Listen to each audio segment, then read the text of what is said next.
মহানগৰীৰ এখন আগশাৰীৰ নৃত্যানুষ্ঠান তুলিকা নৃত্যাঞ্জলি কলাকেন্দ্ৰৰ তৃতীয় বৰ্ষপূৰ্তি শুকুৰবাৰে বৰ্ষপূৰ্তি শিশু দিৱস উদযাপন কৰা হয়। কলাক্ষেত্ৰৰ মাধৱদেৱ প্ৰেক্ষাগৃহত আয়োজন এই উৎসৱ। তুলিকা নৃত্যাঞ্জলি কলাকেন্দ্ৰৰ তৃতীয় বৰ্ষপূৰ্তি উপলক্ষে 14 নৱেম্বৰ 2025 তাৰিখে এখনি বৰ্ণাঢ্য সাংস্কৃতিক সন্ধিয়াৰ আয়োজন কৰা হয়। গুৱাহাটীৰ শ্ৰীমন্ত শংকৰদেৱ কলাক্ষেত্ৰৰ মাধৱদেৱ আন্তঃৰাষ্ট্ৰীয় প্ৰেক্ষাগৃহত অনুষ্ঠিত হোৱা সাংস্কৃতিক সন্ধিয়াৰ আৰম্ভণি কৰে অসমৰ বিশিষ্ট তিনিগৰাকী শিল্পী প্ৰয়াত সংগীতজ্ঞ গায়ক গীতিকাৰ আৰু সংগীত সংৰচক সৈয়দ সাদুল্লাহ দেৱ, বিশিষ্ট সংগীত শিল্পী জুবিন গাৰ্গদেৱ আৰু বিশিষ্ট বাঁহীবাদক দীপক শৰ্মাদেৱৰ শ্ৰদ্ধাঞ্জলি প্ৰদান অনুষ্ঠানৰ দ্বাৰা। ইয়াৰ লগতে বন্তি প্ৰজ্বলন কৰে পদ্মশ্ৰী নৃত্যাচাৰ্য যতীন গোস্বামী দেৱ, পদ্মশ্ৰী বায়নাচাৰ্য ঘনকান্ত বৰাদেৱ, বিশিষ্ট কণ্ঠশিল্পী মনীষা হাজৰিকা বাইদেউ, বিশিষ্ট লেখিকা মঞ্জুলা হাজৰিকা বাইদেউ আৰু উপস্থিত থাকে মহাপুৰুষ শ্ৰীমন্ত শংকৰদেৱ কলাক্ষেত্ৰৰ সচিব সুদৰ্শন ঠাকুৰ দেৱ।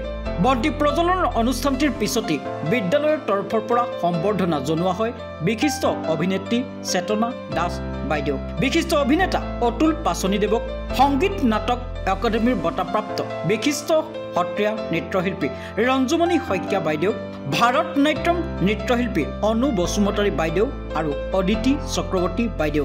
ইয়াৰ লগতে শিশু দিৱস উপলক্ষে এই বিশেষ সন্ধিয়াটি শিশুসকলক উৎসাহিত কৰিবলৈ নিমন্ত্ৰণ জনোৱা হৈছিল ইণ্ডিয়ান ছিংগিং ছুপাৰষ্টাৰ প্ৰতিযোগিতাত ৰানাৰ্ছ আপ শিশু কণ্ঠশিল্পী আশ্বাক আয়ুষ্মানক। উক্ত অনুষ্ঠানটি তুলিকা নৃত্যাঞ্জলি কলাকেন্দ্ৰৰ ছাত্ৰ ছাত্ৰীসকলৰ তৰফৰ পৰা প্ৰয়াত জুবিন গাৰ্গদেৱলৈ মায়াবিনী শীৰ্ষক গীতটিৰে নৃত্যৰ দ্বাৰা শ্ৰদ্ধাঞ্জলি প্ৰদান কৰাৰ লগতে ক্ৰমান্বয়ে আৰম্ভ কৰা হয় আন সাংস্কৃতিক অনুষ্ঠানসমূহ।